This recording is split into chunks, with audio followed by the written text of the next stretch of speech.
In Genesis chapter 41, Joseph had been in prison. While he was in prison, he interpreted dreams for Pharaoh's baker and wine taster.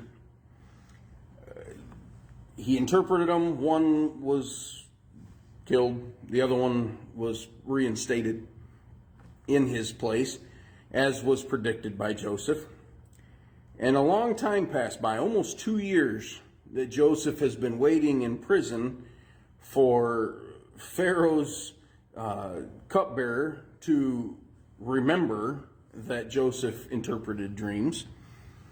And he didn't, until one night Pharaoh had 2 dreams. Pharaoh couldn't interpret the dreams. You remember them. The first one, there was 7 well-fed, healthy cows that were coming out of the Nile as Pharaoh was watching. And they came and they started to graze. And then shortly thereafter, there were 7 other cows that were lean, emaciated. They were sickly-looking cows, and they came strolling out of the Nile as well.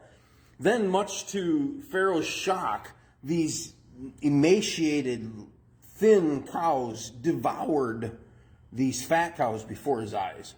Needless to say, it was a rather startling dream, and he woke up in a sweat. So then he fell back asleep again the same night, and he had another dream that was similar, where he pictured and he dreamed in his mind this stalk of grain with 7 healthy, fat stalks on it, or grains on it. Then, immediately after, much like the first dream, another stalk came up with 7 ugly pieces of grain on it, diseased and dried out by the wind. And they devoured and they destroyed the first 7 that were healthy. Pharaoh woke up in a startle, and he ordered that everyone that he could think of, all of his astrologers and magicians, would decipher this dream for him, but all to no avail. All of a sudden, finally, a memory much like mine, Pharaoh's cupbearer remembered Joseph being in the dungeon. And he said, "I know a man that can interpret dreams. His name is Joseph. He's a Hebrew." So they pulled Joseph out of the prison, and he has Joseph interpret the dreams. And the dreams represented 7 years of plenty and wonderful harvest. But then 7 years afterwards that would bring famine so great that you wouldn't even remember the first 7. Joseph's advice to Pharaoh was to put someone over the grain harvests for Egypt, so that when the 7 bad years did come, they would have such an ample harvest, they would be able to provide for those 7 years of drought. And that's exactly what Pharaoh did. Pharaoh appointed Joseph for that very role. God had told Pharaoh ahead of time in a dream what was coming and to prepare for it. And he gave him 7 years in advance to be ready to prepare. And he also wanted Joseph to have a position of authority, which Joseph did receive, and it preserved the family of Joseph. Wouldn't it be great if God told us ahead of time when bad things were going to happen? You know, if there was going to be a car wreck, and he would tell us in advance, or if there was going to be a Black Friday that destroyed our finances, that he would tell us in advance to be able to prepare for them when they told us bad things were coming. Well, actually, God has already done that very same thing. He's already told us in advance, sometimes in general terms, but many times with great precision, he has told us what's coming ahead of us. The Bible teacher Chuck Missler says it this way. He says, "We are being plunged into a period of time about which the Bible says more than any other period in history, including the time when Jesus walked the shores of Galilee and climbed the mountains of Judea." That's a pretty high calling. That's way up there to say that there's more told about the time that we are in now than ever throughout history. But he may very well be right. Have we not seen, just in recent years, Bible prophecies just coming alive before our very eyes? I shouldn't be. I'm a pastor, right? I shouldn't be surprised and astonished when the world around us has gotten, our society has gotten so bold in its sin, in its debauchery. The moving of our society around us into pagan religions is off the charts. Sometimes it's unintentional, I'm sure, and sometimes it's blind, but now it's so prevalent they can't even hide it when they're trying to. Yesterday, my family went to a big Celtic festival up in Kentucky. We go practically every year. We try to. We have fun. It's a good family atmosphere. We missed last year, and we came this year. And I didn't say anything while we were there, but as I looked around and I noticed, it had exponentially gotten worse. And the families were fewer and fewer. The people representing themselves as animals that would have in previous generations be put in a pagan worship sacrifice were off the charts. I didn't say anything. There was even a man that was dressed as the god Pan walking around taking photos with everybody cheerfully, making jokes and looking on. I was really aghast, but I didn't say anything because, for one, I didn't want to bring it, just point it out to my kids and have them pay attention to that instead of the fun and the music and the games. And when we got in the car, my wife turned to me and she was just looking on in horror at what she had seen. And then once she said it, I proceeded to tell the same thing, that I was shocked. I know I shouldn't be, but something has really changed in our culture over the last few years, and it's very apparent. Like in Pharaoh's dream, right now we are living in a time of great plenty. Sure, the economy isn't what it used to be, but in all fairness, we're doing really well compared to the rest of the world. It's pretty hard to go hungry inside the United States for the average family. To live the good life compared to the rest of the world it's fairly easy to do. We're living in a time of plenty. And if you take it to the spiritual side, access to understanding God's Word has never been easier. The free access to any number of Bible translations, the free access to any number of commentaries, and it's just easy to do any Bible study anymore. The only way you might be slowed down is your own personal experience. We are living in a time that's rather plentiful. But I know my Bible tells me, and we can see it on the horizon, the winds of change are coming. There is a time of great leanness that is coming to the land. There's a time of deception that is coming that this world has never known before. So how do we prepare for a time like that? How do we prepare for that terrible of a storm? Well, let's go to Psalm 18. And David, in this Psalm 18, tells us how he prepares for the battles. And I think there's some things that we can glean from this for our own personal lives. Let's start with verse 1. Psalm 18, verse 1. It says, to the chief musician, a psalm of David, the servant of the Lord, who spoke to the Lord the words of this song on the day that the Lord had delivered him from the hand of all of his enemies and from the hand of Saul. And this is what he said. As we go into this is restated what's in, I believe it was 1 Samuel chapter 22. But notice as we read through this, David's response, notice how many possessives David has here. Notice the word my as we read. This was not some random God to David. This was not a God that he just did sacrifices to, or jumped up and down a few times, or jumped some hurdles to be called obedient. No, David has an intimate relationship with this God that he's talking about. So let's read it.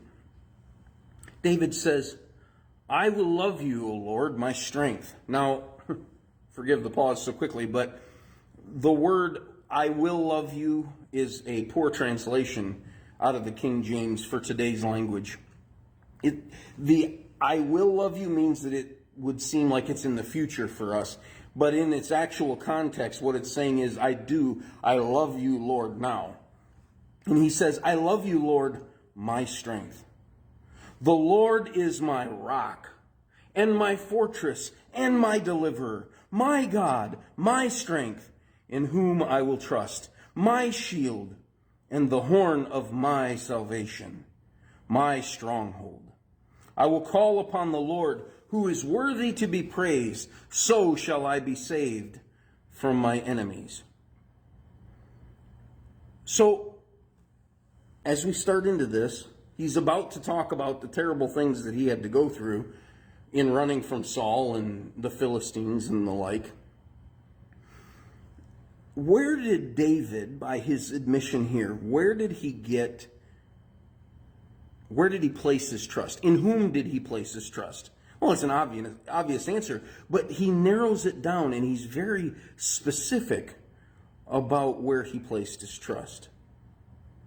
In verse 1, he says, I love you, Lord. This is capital Lord, God over all, Creator God in the Old Testament. This is Yahweh.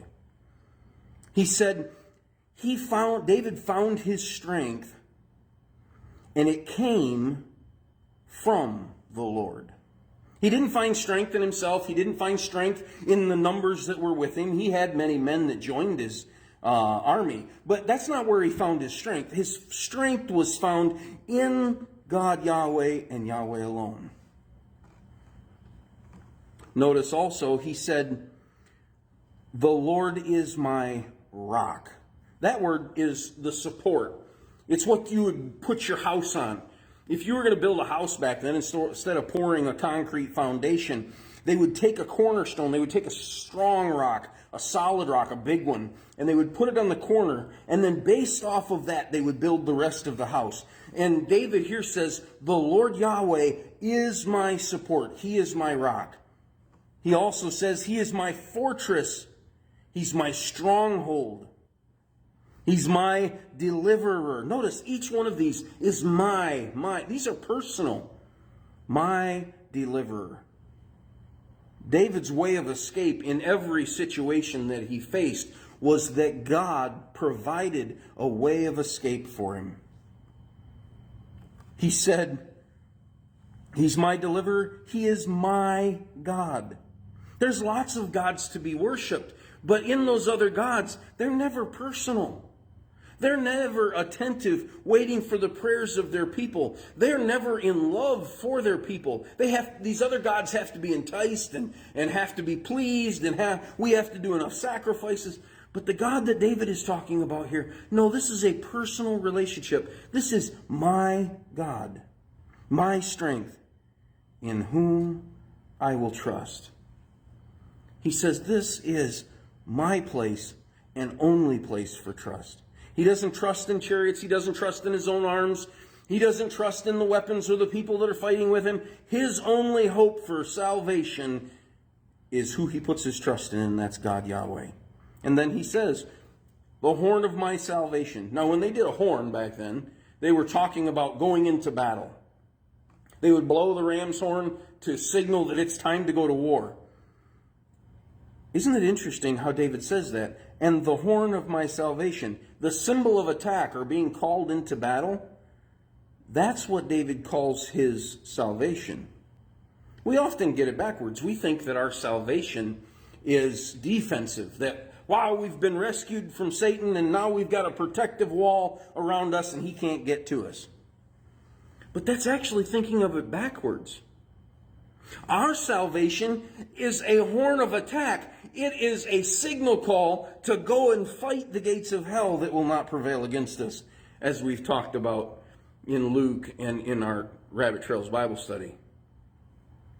David says, our salvation is for the offense. Then he also says, my stronghold. Now this is a place of refuge. It's actually very similar to one of the fortresses that are down in Israel, in the southern part of Israel, called Masada. It's up on the top of a very high mountain. It's surrounded by walls. It's almost impossible to get to. And David says, this is where my Lord takes me. He takes me to a place high in refuge, far retreated from the enemy's dangers. In what or in whom did David put his trust? He put his trust in the Lord Yahweh. He found his strength from God and God alone. The Lord was his personal Lord. The Lord was his support, his stronghold, his way of escape, the only person in which he placed his trust. The Lord was his defense and attack. The Lord was his salvation and high place of refuge. Then David said, verse 3, I will call upon the Lord Yahweh, who is worthy to be praised, and so I shall be saved from my enemies. David made it his practice, before the battle ever began, that he would pray to the Lord continually. And he would praise him because his Lord was worthy of the praise. Those things, this is how he was saved from his enemies. It wasn't David and his mighty sling. It wasn't his precision with the rock. It wasn't David in battle with his sword. No, it was the Lord fighting for him. It was the Lord defending him. It was the Lord securing him. David made it a practice beforehand that this was his lifestyle before the battle ever began, before the struggle happened. Let's continue. Verse 4. What weapon did David use to defend himself? First, we talked about, David mentioned in verses 1 through 3, where he placed his trust. Now in Psalm chapter 18, verses 4 through 6, he talks about what weapon he used to defend himself when the battle came. Verse 4, he said, the pangs of death surrounded me, and the floods of ungodliness made me afraid. The sorrows of Sheol or hell surrounded me. The snares of death confronted me. In my distress, I called upon the Lord and cried out to my God. He heard my voice from his temple, and my cry came before him even to his ears. We often miss this in the armor of God in Ephesians. We go through the list: the helmet of salvation, the sword of the Spirit, the belt of truth, the shoes of peace, the shield of faith. All of those things we focus on, but there's one that's missing, because immediately afterwards he mentions praying without ceasing. David didn't miss that in his armor. The only weapon he had was calling out before the Lord before the battle ever took place. I love that story. We covered it a few months ago, probably 2 months ago in prayer meeting. The psalm where David is praying that the Lord would rescue him from his enemies. And the background story is David goes and he hides up on this tall hill, and Saul's army comes and surrounds the hill. David has no place to run, no place to go. And in the psalm you hear his fear, and you hear that he is surrounded and he's asking God for help. And then it says Selah, a pause, or let's hold on just a minute because there's something more coming. And the rest of what happened in that story was, just as Saul surrounded David and David's men on that hill with no place to go, Saul got the call that the Philistines had entered into Israel and were attacking and raiding cities. And so he had to leave just as he was going to take David. He had to leave in time to go back and protect the cities. And God protected him. Every time David was going to go into battle, he was on his knees asking for the Lord. He was asking for the Lord's help. And we see it over and over again. That was David's weapon. So how did God respond to David's cry? Now we go to verses 7 through 15, and we hear how God responded. Then the earth shook and trembled. The foundations of the hills also quaked and were shaken because he, capital H, was angry. Smoke went up from his nostrils, a devouring fire from his mouth. Coals were kindled by it. He bowed the heavens also, and he came down with darkness upon his feet. And he rode upon the cherub and flew. He flew upon the wings of the wind. He made darkness his secret place. His canopy around him was dark waters and thick clouds of the sky. From the brightness before him, verse 12, his thick clouds passed with hailstones and coals of fire. The Lord thundered from heaven. The Most High uttered his voice, hailstones and coals of fire. He sent out his arrows and scattered the foe, lightnings in abundance, and he vanquished them. Then the channels of the sea were seen, the foundations of the world were uncovered at your rebuke, O Lord, at the blast of your breath of your nostrils. So how did God respond to David's weapons? Obviously, David's weapons, they were just prayer. He was praying. He didn't rely on his sling. He didn't rely on his sword. It was God that brought the deliverance. David knew that. And so when David cries out because the flood is all around him, when death surrounds him, God gets angry. God shakes up the world, the breath of his nostrils. He's fuming. God got mad when David prayed. It wasn't that he was mad at David. No. He was mad at David's enemy. He refused to let David's enemy have victory. God didn't ignore David's trouble. Other gods that you make of wood and stone, they're deaf and dumb and they can't do anything. They're helpless because they're of your making. But the God that we serve, he not only can answer, but he does in immediate fashion. And when his children are attacked, he gets angry. Notice he also, in these verses, reacted quickly. It's like a father protecting his children from a predator. Oh, you better not. Or a mother, as they say, a mother bear protecting her cubs. You better not. God sent the whirlwind. And David's enemies were not prepared for it. So what did God do? First off, God got mad, as he said. But now, verses 16 through 19, we get to see what God actually did for David. Notice again the personal side of it. David says, he did this for me. He did this for me. Verse 16. He sent from above. Boy, he sent his angels down. I prayed, he heard my cry, and he sent heavenly help to aid me. He says he took me.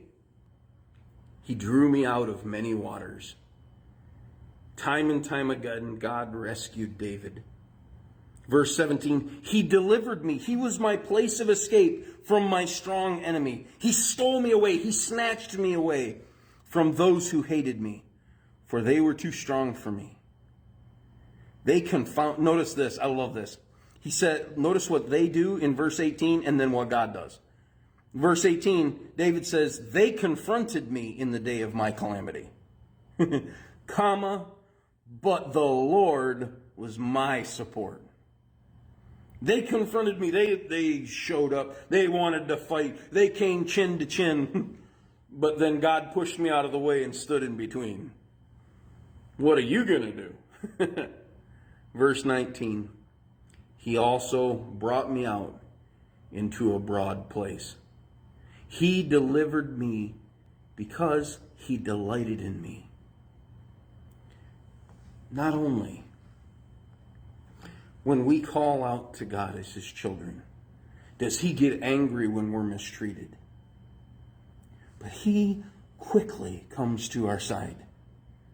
Now, often I know it's not in our timing. When we get into trouble, we want God to work on it, yesterday. But it's always God's perfect timing for his rescuing. God sent help from above. God took him. God drew him out of the many waters. God delivered him from the enemy that was stronger than he. God, even though they confronted him and they were stronger, God was his support.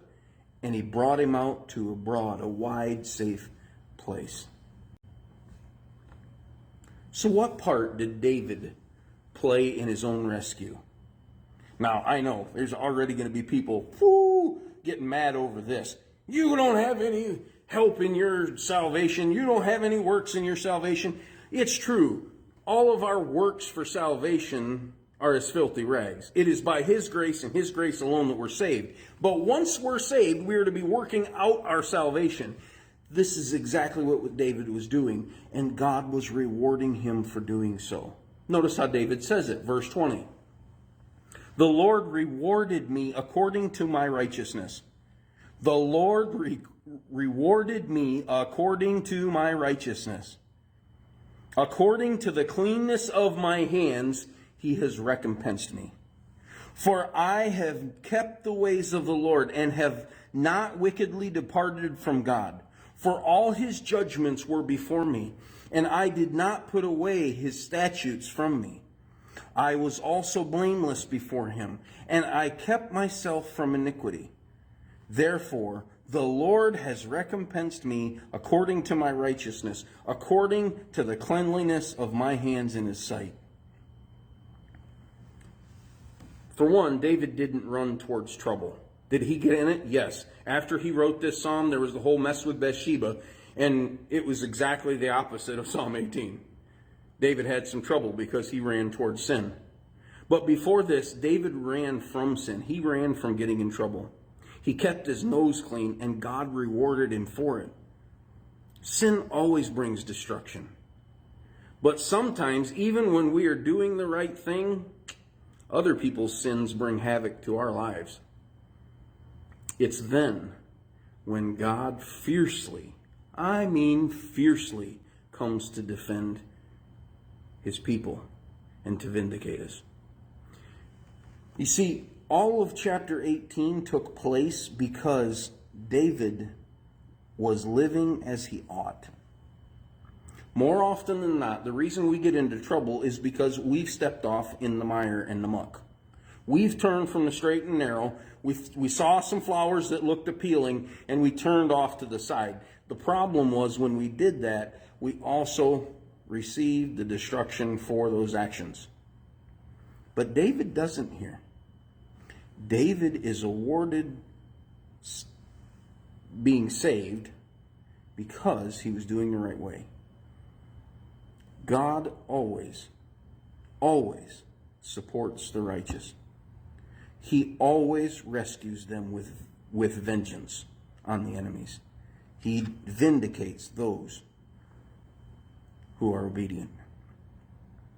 So lastly, verse 25 through verse 28. What promises do the righteous have? If this was good for David, is this good for us? Well, David tells us in verses 25 through 28 that yes, God does the same for you and I as he did for David. Verse 25. With the merciful, you will show yourself merciful. With the blameless man, you will show yourself blameless. With the pure, you will show yourself pure. And with the devious, you will show yourself shrewd. For you will save the humble people, but will bring down the haughty looks. For you will light my lamp. The Lord my God will enlighten my darkness.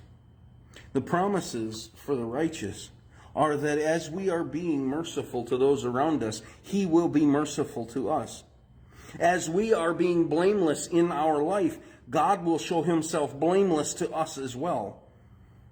Are we living a pure life in public and in private? If we are, he will show himself pure to us as well. Are you being humble so that he can lift you up, or are you being haughty so that he has to take you down? All of these things David was doing prior to the battle, prior to Saul capturing him, prior to Saul coming after him.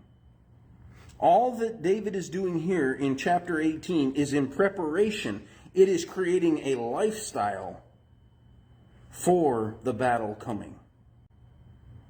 Everything that David was doing was preparation. Yesterday, my son and I tried to kill each other in the Celtic festival. Not really, it was foam swords. But my boy, trying to be a man, wanted to defeat his dad. He didn't. But I'll be honest, I was a little weary. I realized that as I was sword fighting my son, I used to be a lot quicker. I used to be able to get the target a whole lot better than what I am now that I'm in my 40s. I hadn't practiced. I hadn't prepared myself for the battle coming, mainly because I didn't know it was coming. You know, as a soldier joins the military, he goes through months, if not almost years, of training and doing the same monotony over and over and over again. Why? So when the battle comes, muscle memory says this is what you're to do in this situation. We need to create a muscle memory that is prepared for the battle that is ahead of us. We know from Scripture things will not get easier. And I've said it many times, the easiest day to serve God was yesterday. It's only going to get harder. So we need to be prepared now. We need to have the muscle memory now, so when the battle does come, we have the muscle memory to win it. If you come to the battle unprepared, you're at a massive disadvantage. If we come to this time in human history as wishy-washy, here and there, half-hearted Christians, we will not win this war. Preparation is the key. Just like wise Joseph had Pharaoh prepare ahead of time for the famine that was coming, we too must be prepared for the lean years that are ahead. God calls us to overcome as He overcame the world. And how we do that is we walk step in step, hand in hand with Him. We memorize our word. We study our word while it's easy to do so. We build up and we prepare for the lean times by focusing on what God says, because there will be a time in the great deception where it will be hard to do so. Now, I know all of that is somewhere out in the future. But what about your battle for tomorrow? What battle will you face? Well, most of us say, well, we don't know. We're going to wake up, go to work, and see what happens. That's probably true. We don't really know what tomorrow holds, but we can be prepared for it by laying the muscle memory in today for it. Making our God the personal God. Not looking for our own salvation, but now, today, making Him our salvation. Making Him our defense. Making Him our attack. Making Him our only way of escape. Trusting in Him to give us our strength. Doing all of those now prepares us for what takes place when the alarm goes off tomorrow morning for work. Are you prepared? I pray that you are. I pray that even if you are prepared, that you would lay preparations even more up for what comes ahead. We know that God is our fortress. He is our deliverer. He is our strength. And we know that He is our only way of escape. Let's trust Him for the times and the troubles that we face ahead. Let me pray with you. Hi, everyone. Thank you so much for watching. It really does mean the world to me that you're getting a blessing out of it. If this video was a blessing, make sure to hit that thumbs up button for me. That way other people can find it as well. Here in the link section, you'll find playlists and new videos that we put out. We try to do 2 or 3 a week. You can also subscribe to the channel by pressing on my face and then hitting the bell icon, and that will alert you to new videos. May God richly bless you.